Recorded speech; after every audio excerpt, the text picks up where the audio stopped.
नमस्कार दोस्तों। क्या आपने कभी सोचा है कि सृष्टि के रचयिता ब्रह्मा जी का मंदिर क्यों नहीं है? आखिर क्यों नहीं है? पूरी दुनिया में भगवान विष्णु और महेश के हजारों मंदिर हैं, लेकिन ब्रह्मा जी का केवल एक मंदिर है, वो भी भारत के पुष्कर में। ऐसा क्यों और क्या है इसके पीछे की कहानी? आइए आज हम आपको ब्रह्मा जी और सरस्वती जी से जुड़ी एक अनोखी कथा सुनाते हैं, जो आपको हैरान कर देगी। आखिर क्यों देवी सरस्वती जी ने ब्रह्मा जी को श्राप दिया? ब्रह्मा और सरस्वती जी की कहानी उस समय शुरू होती है जब सृष्टि की रचना हो रही थी। हिंदू ग्रंथ के मुताबिक सृष्टि की रचना ब्रह्मा जी के द्वारा की गई और इस ब्रह्मांड के पालनकर्ता के रूप में हम भगवान विष्णु को जानते हैं। साथ ही भगवान शंकर को सृष्टि के संहार के रूप में जानते हैं। मगर कमाल की बात है कि आपने पृथ्वी पर विष्णु और महेश के मंदिर तो बहुत देखे होंगे, मगर आपने कभी भगवान ब्रह्मा का मंदिर नहीं देखा होगा। पूरी पृथ्वी में भगवान ब्रह्मा की मूर्ति केवल भारत के पुष्कर में ही है। सरस्वती पुराण में भगवान ब्रह्मा और माता सरस्वती के विवाह की बात लिखी हुई है। इस प्रसंग के मुताबिक जब भगवान ब्रह्मा जी सृष्टि का निर्माण कर रहे थे, तो सृष्टि के निर्माण को आगे जारी रखने के लिए ज्ञान की आवश्यकता थी। इस वजह से अपने मन से उन्होंने माता सरस्वती का निर्माण किया। सरस्वती जी की कोई माँ नहीं थी, उनका जन्म भगवान ब्रह्मा के मन से हुआ। सरस्वती को ज्ञान की देवी के रूप में जाना जाता है। भगवान ब्रह्मा ने सरस्वती के साथ सृष्टि का निर्माण किया और सृष्टि के लिए अलग अलग जीव जंतु, पहाड़, जंगल, नदी आदि का निर्माण किया। इस निर्माण प्रक्रिया के दौरान भगवान ब्रह्मा देवी सरस्वती के रूप से आकर्षित हो गए। माता सरस्वती ज्ञान की देवी होने के साथ साथ रूप से भी बहुत आकर्षक थी, मगर सरस्वती का जन्म ब्रह्मा जी से हुआ है। इस वजह से जब भगवान ब्रह्मा जी सरस्वती जी की तरफ मोहित हो गए, तब देवलोक में बहुत उनकी निंदा हुई। हालांकि इन सब के बावजूद ब्रह्मा जी ने सरस्वती जी से विवाह किया और लगभग 100 साल तक पृथ्वी पर जंगल में निवास किया। पृथ्वी पर सरस्वती जी के साथ ब्रह्मा जी जब निवास कर रहे थे, तब उन दोनों के जरिए मनु नाम के पुत्र का जन्म हुआ। आगे चलकर मनु की संतानें ही मनुष्य जाति को पनपने का कारण बनी। भगवान ब्रह्मा के इस व्यवहार के कारण देवलोक में यह निश्चित किया गया कि भगवान ब्रह्मा की कोई पूजा नहीं करेगा। सरस्वती जी ने ब्रह्मा जी को श्राप क्यों दिया? सरस्वती पुराण में बताया गया है कि भगवान ब्रह्मा ने सरस्वती जी को अपने मन से उत्पन्न किया था और माता सरस्वती जी की खूबसूरती पर मोहित हो गए। जब माता सरस्वती इस बात को समझ गई, तब भगवान ब्रह्मा जी की नजर से बचने के लिए वो रूप बदलकर धरती पर आ गई। मगर ब्रह्मा जी ने हार नहीं मानी और माता सरस्वती जी को खोज निकाला। भगवान ब्रह्मा माता सरस्वती के साथ शारीरिक संबंध बनाना चाहते थे और सरस्वती जी इसके लिए तैयार नहीं थी।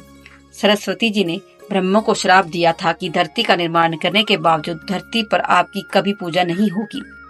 ब्रह्मा और सरस्वती जी का संबंध क्या है? ब्रह्मा और सरस्वती जी दोनों ही हिंदू धर्म में बहुत ही महत्वपूर्ण देवी देवताओं के पात्र हैं।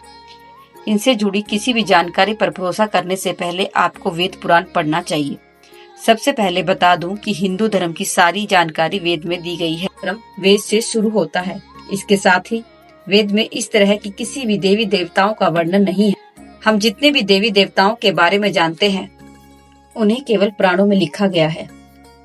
अब आपको ये भी समझना होगा कि ब्रह्मा और सरस्वती के संबंध को लेकर जो जानकारी दी जाती है, उसमें कहा जाता है कि इस जानकारी को सरस्वती पुराण से लिया गया है। मगर सरस्वती पुराण नाम का कोई भी पुराण हिंदू धर्म में मौजूद नहीं है। हिंदू धर्म में 4 वेद और 18 पुराण की बात की गई है। इन 18 पुराणों में सरस्वती पुराण नाम का कोई पुराण मौजूद नहीं है।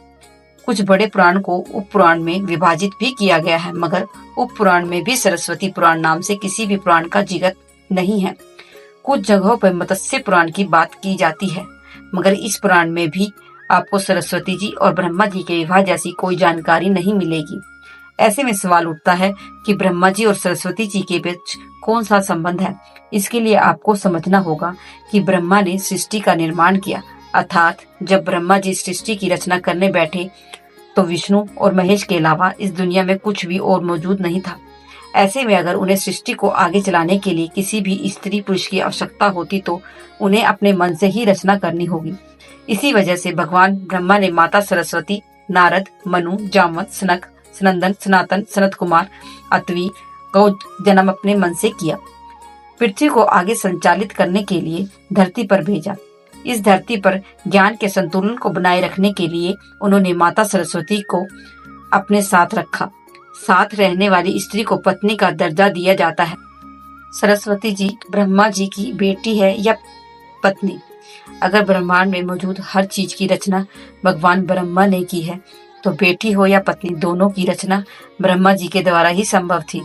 भगवान ब्रह्मा को अगर किसी के साथ विवाह करना था, तो इसके लिए उन्हें किसी का निर्माण अपने मन से करना पड़ता।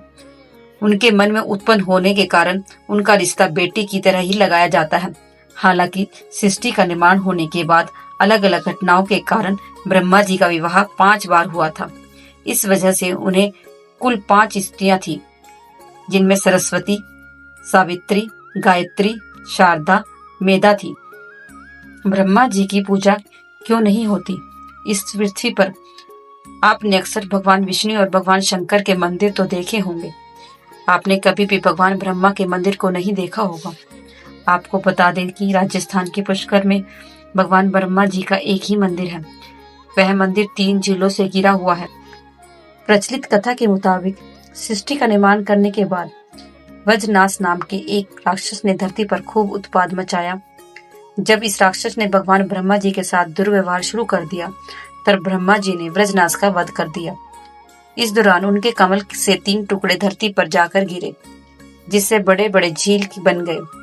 आज यह स्थान भारत के पुष्कर नाम के इलाके में है और इन 3 झीलों का व्यष्टा, मजडा और कनिष्ठ पुष्कर के नाम से जाना जाता के कारण वहां पर एक यज्ञ करवाने का निश्चय किया गया।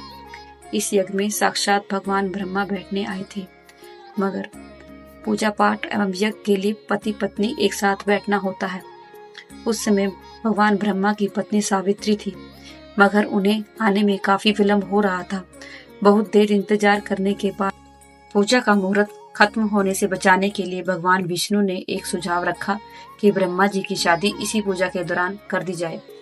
इस विचार पर सहमति दिखाते हुए नारद मुनि ने गायत्री नाम की एक स्थानीय लड़की को भगवान ब्रह्मा के साथ विवाह करने के लिए बना लिया। जब इन दोनों का विवाह हुआ और यज्ञ में भगवान ब्रह्मा गायत्री के साथ बैठकर पूजा को संपन्न किया, तभी वहां माता सावित्री आ गई और वह पूरी गतिविधि पर खूब क्रोधित हुई। उन्होंने इस क्रोध में जाकर भगवान ब्रह्मा को श्राप दिया कि धरती पर उनकी पूजा कभी नहीं की जाएगी। इसके बाद उन्होंने नारद को शादी के लिए लड़की खोजकर लाने के कारण श्राप दिया कि नारद आजीवन कुंवारे रहेंगे। तब माता सावित्री को पता चला कि यह विचार भगवान विष्णु ने प्रकट किया था, तो उनके श्राप से वह भी नहीं बच पाए। माता सावित्री ने भगवान विष्णु को श्राप दिया कि वह अपनी पत्नी के वियोग में तड़पेंगे। इसी श्राप के कारण रामावतार में भगवान विष्णु को माता सीता से बिछोड़ने का दुख भोगना पड़ा। इसके बाद जब माता सावित्री को क्रोध कुछ कम हुआ, तब उन्होंने भगवान ब्रह्मा पर दया दिखाते हुए कहा कि उनकी पूजा धरती पर केवल एक जगह, इस पुष्कर में ही हो सकती है। इसके बाद भगवान ब्रह्मा के इस व्यवहार से आहत होकर वह पुष्कर के समीप रत्नागिरी नाम के पहाड़ पर चली गई और हमेशा के लिए तपस्या में लीन हो गई। आज भी रत्नागिरी पहाड़ पर माता सावित्री का मंदिर है और ठीक उसके नीचे 3 झीलों के बीच पुष्कर का ब्रह्मा मंदिर मौजूद है। इतिहासकारों के मुताबिक आचार्य शंकराचार्य द्वारा सन 1711 में यहाँ भगवान ब्रह्मा की मूर्ति की स्थापना की गई थी। इससे पहले यहाँ बिना मूर्ति की पूजा होती थी। तो कैसी लगी आपको ये कथा? अगर आपको ये कहानी दिलचस्प लगी है तो चैनल को सब्सक्राइब करें, अपनी राय कमेंट में बताएं। ऐसी ही कहानियों के लिए हमारे साथ जुड़े रहें। धन्यवाद।